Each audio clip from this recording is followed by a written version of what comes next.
जैसा कि आप सब लोग जानते हैं, सारे लोगों को पता है कि आज सायरा जी जो हैं वो सूरत गई हैं। कल की उनकी ट्रेन मिस हो गई थी और वो अपने बिजनेस ट्रिप पर सूरत गई हैं। उन्होंने साफ साफ अपने ब्लॉग में कहा है कि मैं यहाँ पर सिर्फ अपने बिजनेस ट्रिप के लिए जा रही हूँ, पर अगर हाँ अयूब मुझसे मिलना चाहें, जो भी फैसला अयूब करना चाहें, तो मैं उनसे मिलने के लिए तैयार हूँ। तो अयूब अंकल, आप जहाँ कहीं पर भी हैं, आप वैसे तो 2 दिन से दिख नहीं रहे हैं। जिस दिन से आपने अपनी लाइफ में ये बोला था कि कल आप 2 दिन के लिए बम्बई आ रहे हैं, तो आप उस दिन से दिखे नहीं हैं। तो प्लीज़, अगर आप सायरा जी का ये ब्लॉग देख रहे हैं तो आप उनको रिप्लाई ज़रूर दें।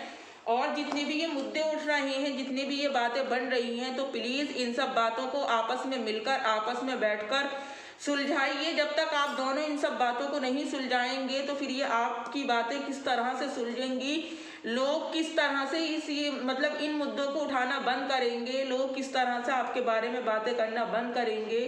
तो ये अब जो आप गोल गोल एक दूसरे को घुमा रहे हैं, आप पब्लिक को नहीं घुमा रहे हैं, बल्कि आप दोनों आपस में खुद ही एक दूसरे को गोल गोल घुमा रहे हैं। तो प्लीज़ ये गोल गोल घुमाना बंद करें और आपस में बैठकर एक दूसरे से बात करें। As a viewer, as a subscriber, लोग जानना चाहते हैं कि आप लोगों का अगला रिएक्शन क्या होगा, आपका अगला कदम क्या होगा। क्या आप इस रिश्ते को रखना चाहते हैं या फिर आप रिश्ते को तोड़ना चाहते हैं, इस रिश्ते में नहीं चलना चाहते हैं। और देखिए, जब तक आप दोनों आपस में बैठकर बात नहीं करेंगे, उन सब बातों को नहीं सुलझाएंगे जो आप लोगों को थर्ड पर्सन ने बताई है, उस थर्ड पर्सन को भी लेकर अपने साथ बैठें और फिर उस थर्ड पर्सन की भी बताएं कि किस टाइम पर उसने आप दोनों से क्या बात कही और क्या बात नहीं कही। जब तक आपका जो ये मसला है सुलझने के बजाय उलझ ही जाएगा और ऐसा लगता है कि अब तो ये मसला कभी सुलझेगा ही नहीं। अस्सलामुअलैकुम वरहमतुल्लाहि वबरकातुहू। मैं हूँ आपकी मेज़बान नाजिश खान और आप देख रहे हैं आपका अपना चैनल नून रिएक्शन ब्लॉग। मेरी वीडियो का थंबनेल देखकर आपको ये रियलाइज़ हो ही गया होगा कि आज का मेरा वीडियो का मौजूद गुफ्तगू क्या है। जी हाँ, आज मैं एक बार फिर से आपसे सायरा आंटी और अयूब शेख अंकल के बारे में बात करने वाली हूँ। जिस तरह से ये लोग अपने रिश्ते का, शादीशुदा रिश्ते का तमाशा बना रहे हैं, जिस तरह से ये लोग अपनी शादीशुदा जिंदगी को चौराहे पर लाकर खड़ा कर दिया है और इन्हें इस चीज़ का रियलाइज़ भी नहीं, ये इस चीज़ को एहसास ही नहीं कर पा रहा, फील ही नहीं कर पा रहा है कि आज हमारा रिश्ता लोगों की नज़र में क्या अहमियत रखता है, क्या आज के हमारे इस रिश्ते की बुनियाद है, लोग हमें किस नज़र से देख रहे हैं। क्योंकि शादीशुदा ज़िंदगी सिर्फ शादी का ही नाम नहीं होती, बल्कि आपस में एक दूसरे के साथ हस्बैंड एंड वाइफ को मिलकर चलना पड़ता है। बहुत सी जगह हस्बैंड को कम्प्रोमाइज़ करना पड़ता है, बहुत सी जगह वाइफ को कम्प्रोमाइज़ करना पड़ता है। ये ज़रूरी नहीं है कि अगर आप लोगों से कम्प्रोमाइज़ नहीं हो रहा है तो आप खुला ले लें या फिर आप अलहदगी ले लें या फिर नाउज़ु बिल्लाह आप तलाक के लिए सोचें। क्योंकि तलाक के लफ्ज़ अल्लाह बहुत ही बुरा लफ्ज़ है, कभी भी किसी की ज़िंदगी में ये चीज़ नहीं आए। क्योंकि अगर जब एक औरत को तलाक होती है, जब मर्द औरत को छोड़ता है, तो हमेशा उस अपनी बात में वो औरत को ही गलत साबित करता है। सारे जो इल्ज़ाम लगते हैं वो औरत के ऊपर ही लगते हैं। मर्द अबला नारा बनकर एक तरफ बैठ जाता है, लोग उसे कुछ भी नहीं कहते हैं, पर औरत अबला होते हुए भी कहीं ना कहीं कसूरवार और गलत ही ठहराई जाती है। उसके इस नस्ल से लेकर पिछले नस्ल तक चैप्टर खुलते हैं कि किसमें उसने क्या किया, किसने उसने क्या नहीं किया। तो मैं ये पूछना चाहती हूँ कि उसकी नस्ल के चैप्टर जब आप लोग खोलते हैं और जब आप सवाल करते हैं, तो मतलब इस तरह की बात क्यों करते हैं। क्या हम आप लोग सब ये कोशिश नहीं कर सकते कि ये दोनों एक हो जाएं, इनके बीच की जो भी ना इत्तेफाकियाँ हैं, ना चाकियाँ हैं, वो ख़त्म हो जाएं। और सायरा जी, जब आप सूरत पहुँच ही गई हैं और आप सूरत अपने बिजनेस ट्रिप पर गई हैं, तो प्लीज़ आप एक बार अयूब शेख अंकल से ज़रूर मिलकर आएँ और जो भी गलत फहमियाँ आपके बीच में पैदा हो गई हैं, उन गलत फहमियों को आप दूर करें।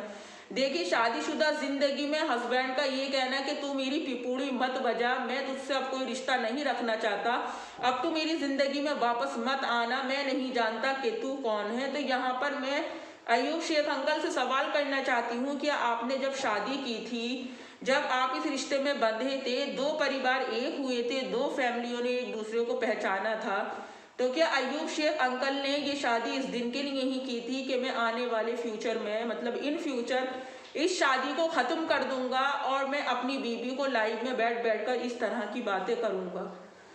इधर अयूब अंकल सवाल उठाते हैं, उधर सायरा आंटी जवाब देती हैं, इधर एक दूसरे पर ये लोग ऐसे ही कीचड़ उछाल रहे हैं। तो क्या आप दोनों अपनी शादीशुदा जिंदगी बचाना चाहते हैं या फिर ऐसे ही पब्लिक को गोल गोल घुमा रही हैं?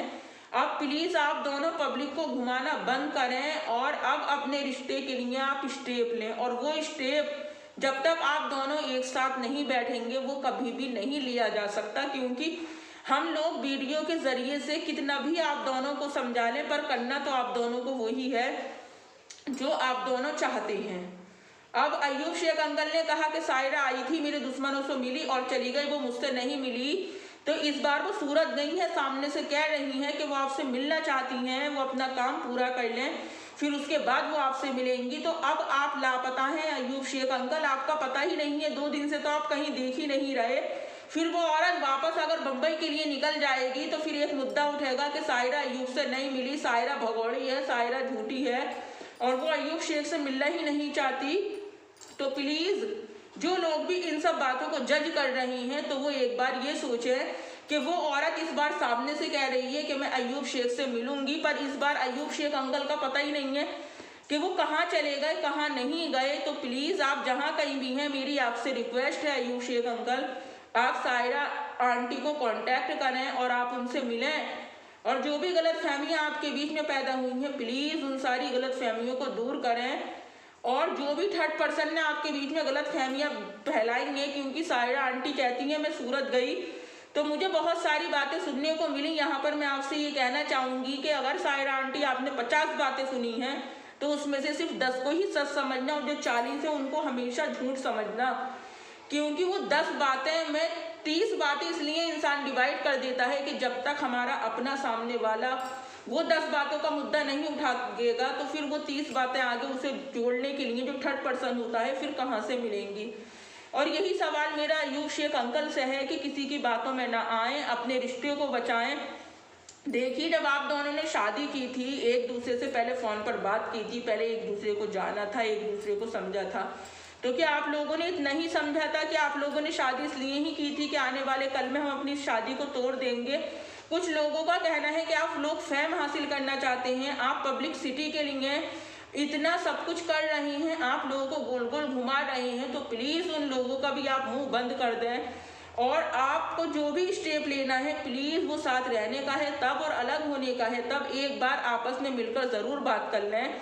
और देखिए अगर एक औरत अपने ही हस्बैंड के शहर में जाती है और हस्बैंड से नहीं मिलती है तो इसका ये मतलब नहीं कि वो झूठी है। हो सकता है वो अपनी शादीशुदा जिंदगी को एक मौका और देना चाहती है, वो इस बंधन से आज़ाद नहीं होना चाहती है। पर अगर वो इस बंधन में रहना चाहती है और आज़ाद नहीं होना चाहती है तो कम से कम आप सब लोग एक साथ बैठें, एक दूसरे की बात सुने, एक दूसरे को अपना डिसीजन सुनाएं।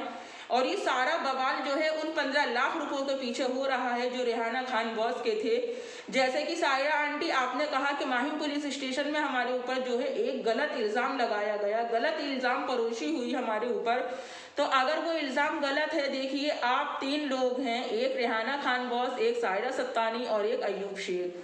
इन तीनों में से कोई तो एक झूठ बोल रहा है। अगर इन 15 लाख का मुद्दा उठा है और सिलसिला उठा है तो ये भी पब्लिक जानती है कि इसमें से कोई तो एक सच बोल रहा है और बाकी 2 झूठ बोल रहे हैं, या फिर 2 सच बोल रहे हैं बाकी एक झूठ बोल रहा है। सच भी बोल रहे हैं और झूठ भी बोल रहे हैं। तो सायरा जी अगर आंटी अगर आपको अल्लाह पाक ने साहिब हैसियत बनाया है और आप अपने शौहर की मदद कर सकती हैं तो ये 15 लाख रुपए देकर अपनी शादीशुदा ज़िंदगी को बचा लें। और एक बात आपने और कही थी जो मुझे आपकी बात सही नहीं लगी, प्लीज़ माइंड मत कीजिएगा मेरी इस बात को कि अयूब मेरे पैसों का इंतज़ाम कर लेना। अब जबकि आप जानती हैं कि अयूब शेख अंकल कहाँ रह रही हैं, किन लोगों के साथ रह रही हैं और क्या बिजनेस कर रहे हैं, क्या बिजनेस नहीं कर रहे हैं। तो खुदारा इन पैसों का जो भी मसला है वो आपस में एक साथ आने के बाद, एक साथ रहने के बाद अपना हल कर लेना। अभी आप दोनों इस के जो पैसे एक दूसरे पर निकल रहे हैं उनको भूल जाएं और अपने इस मुद्दे को सोचें कि हमें अपनी शादीशुदा ज़िंदगी के लिए क्या करना है। और देखिए ज़िंदगी में सब कुछ, जो शादीशुदा ज़िंदगी होती है वहाँ पर सब कुछ पैसा ही नहीं होता है, कुछ जज्बात और एहसास भी होते हैं जिनकी हम लोग कदर करते हैं। तो आप प्लीज़ मेरी बात पर गौर ज़रूर करें। ऐसा करने से सोचिए आप दोनों के किसी भी फैसले से आपकी फैमिली पर कितना फ़र्क पड़ेगा, आपकी फैमिली पर इन सब बातों का कितना असर पड़ेगा, कितनी आपकी फैमिली डिसहार्ड होगी। फिर एक बार लोग आपकी बातों को उछालने लगेंगे, फिर आप सबको ये सब बात, दोनों को ये बातें पसंद नहीं आएंगी। तो प्लीज़ एक दूसरे से मुंह दुबकाना बंद करें, एक दूसरे से रास्ते काटना बंद करें, एक दूसरे को ब्लॉग से खोलें, एक दूसरे को फ़ोन करें। फ़ोन नहीं कर सकते तो मिलने के बाद एक दूसरे को ब्लॉग से खोल दें और प्लीज़ इस मसले का हल निकाल लें। इस मसले में जो भी बात है वो आपस में रखें, अपने अपने फैसले बताएं।